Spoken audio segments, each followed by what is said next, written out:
Hello and welcome to another anime lore and theory video. I'm Shergok, your host, and today we are going to take a closer look at why Rudy's Greyrad stone cannon was so ineffective against the automated doll, despite it literally had blown a demon god into 1,000 pieces half a season earlier. But before we are going to take a closer look at any of this, let me quickly thank my Patreons for supporting this channel. And say my thanks to all users of the YouTube thanks function for making one-time donations. And with that said, let's take a look at the topic at hand.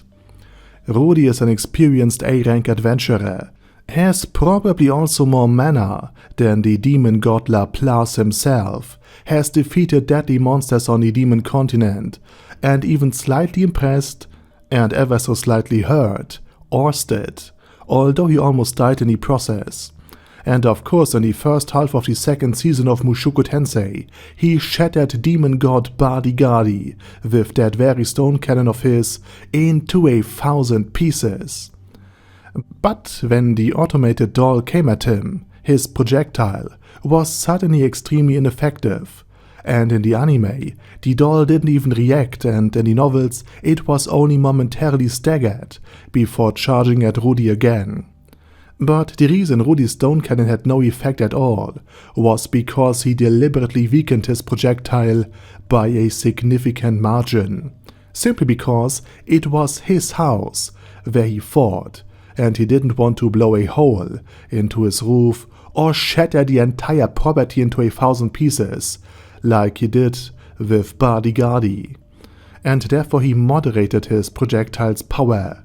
And after this first exchange of blows between Rudy and the doll, and Zanoba stepping in, Rudy then summoned various projectiles to disable the doll for good. Sure, the projectile that shattered Badigadi would still destroy the house, but Rudy now knew that the doll could handle his weaker attacks quite well, and therefore had an idea of how strong he had to make his next stone cannons, so he adjusted the magic accordingly, so that the doll would still be destroyed without destroying more parts of the house than necessary. Of course, Zanoba noticed this too, and therefore he had to protect the doll from Rudy, after previously protecting Rudy from the doll.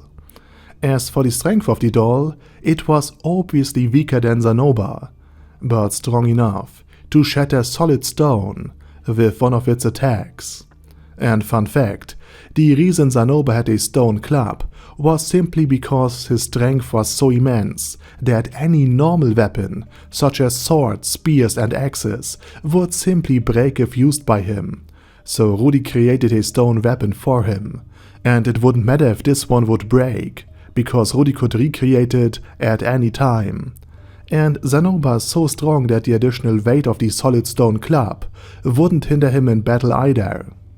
Also, the reason why Zanoba was still totally immune to the doll's attack is, and the anime and the light novel briefly touched upon it, is that Zanoba is a so-called blessed child. And already at birth, his mana was different, and the altered mana flow brought him tremendous strength and an enormous level of defense. While Rudy, for example, can't use any battle aura to protect himself at all, and Ares and Rujet had to train for their level of body enhancement and resistance, Zanoba had something like the battle aura active practically since birth. As his skin is extremely hard and his strength is monstrous. And there are of course other blessed children, like Zanoba, but explaining them in detail would be quite a big spoiler for the later parts of the anime and the novel series. And with that said, that's pretty much it, and I hope you enjoyed this video. And if you did, let me know down in the comment section what you think about Zanoba, about the doll, about Rudy's weakened stone cannon, and how bad the battle between Rudy and the doll could have potentially turned out for Rudy. And while you type, I say thank you very much for watching, and special thanks to all of my Patreons for supporting this channel. Anyway, have a nice day and I see you in the next video.